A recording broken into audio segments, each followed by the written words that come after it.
Père Thierry, bonjour. Bonjour. Les Écritures nous rapportent de nombreux miracles opérés par Jésus-Christ et par ses disciples. Ce temps est-il révolu? Non, parce que d'abord le Seigneur a donné à ses apôtres pour mission de continuer d'opérer des miracles, de guérir les malades, de libérer les personnes possédées.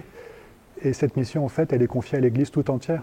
Et l'Église doit continuer de prier pour les malades, d'intercéder pour eux afin qu'ils obtiennent des grâces de guérison et de libération de la part du Seigneur. Et elle continue à le faire. Dieu accomplit-il encore des miracles? Je pense que Dieu accomplit beaucoup plus de miracles aujourd'hui qu'il y a 2000 ans du temps de Jésus, puisque l'Église remplit le monde entier.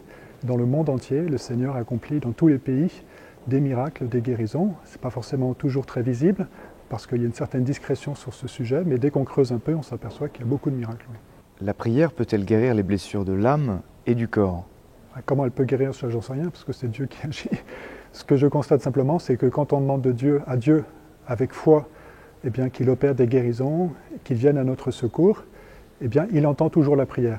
Alors évidemment, toutes les personnes ne sont pas guéries, mais comme prêtre, je suis témoin que quand on demande vraiment à Dieu des choses avec foi, on obtient énormément, et notamment beaucoup de guérisons.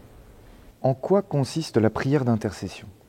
Et la prière d'intercession, ça consiste d'abord à prendre conscience que nous ne formons qu'un seul corps, l'Église est un corps, et nous sommes solidaires les uns des autres. Et nous avons à nous porter les uns les autres pour, en particulier ceux qui souffrent, les plus pauvres, ceux qui peut-être n'ont pas assez de foi aussi, pour obtenir du Seigneur des grâces. Et dès que le Seigneur voit que nous sommes solidaires dans la prière, que nous formons un corps, il est extrêmement touché. Parce que là où il y a de la communion, Dieu qui est communion est toujours extrêmement touché.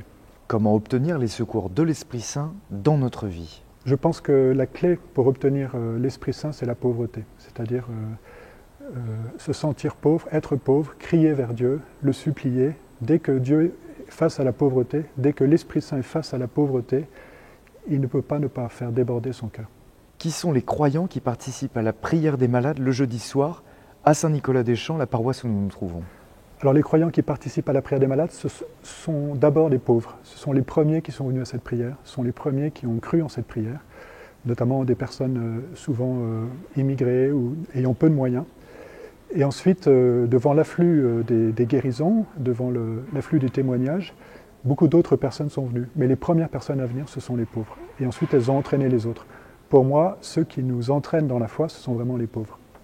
Combien de guérisons y sont opérées? Les avez-vous déjà comptées? Ce que je peux dire, c'est que tous les jeudis, il y a des guérisons, puisque tous les jeudis, nous donnons des témoignages nouveaux, et pas simplement des guérisons, des actions où Dieu vient au secours des personnes. Maintenant, il m'est impossible de savoir combien il y en a. Simplement, moi, je m'occupe de cette prière depuis 7 ans, et depuis 7 ans, ce sont des centaines et des centaines de guérisons qui ont eu lieu. Le Saint-Sacrement passe dans la foule, un prêtre porte le Saint-Sacrement, et des personnes qui ont le charisme de connaissance annoncent les guérisons au fur et à mesure que le Seigneur les opère, sachant que certaines ne sont pas annoncées. Et on peut constater en particulier que régulièrement, les guérisons ont lieu précisément au moment où le Saint-Sacrement passe devant la personne. Donc le Seigneur passe devant, il touche la personne, il la guérit, et la parole annonce la guérison. Et ensuite, nous vérifions à travers les témoignages que ces paroles sont authentiques. Dans l'Assemblée, il y a des gens qui ne sont pas pratiquants ou même non-croyants et qui sont guéris. Certaines personnes guérissent parce qu'elles ont la foi, d'autres guérissent pour avoir la foi. Alors comment s'associer à cette assemblée? Éventuellement en priant en même temps que nous, en envoyant éventuellement un petit mot au secrétariat de la paroisse pour qu'on dépose l'intention dans la corbeille. Et puis on prie en même temps, et parfois il y a des gens qui sont aussi guéris parce qu'ils ont été en communion avec nous à distance. Oui.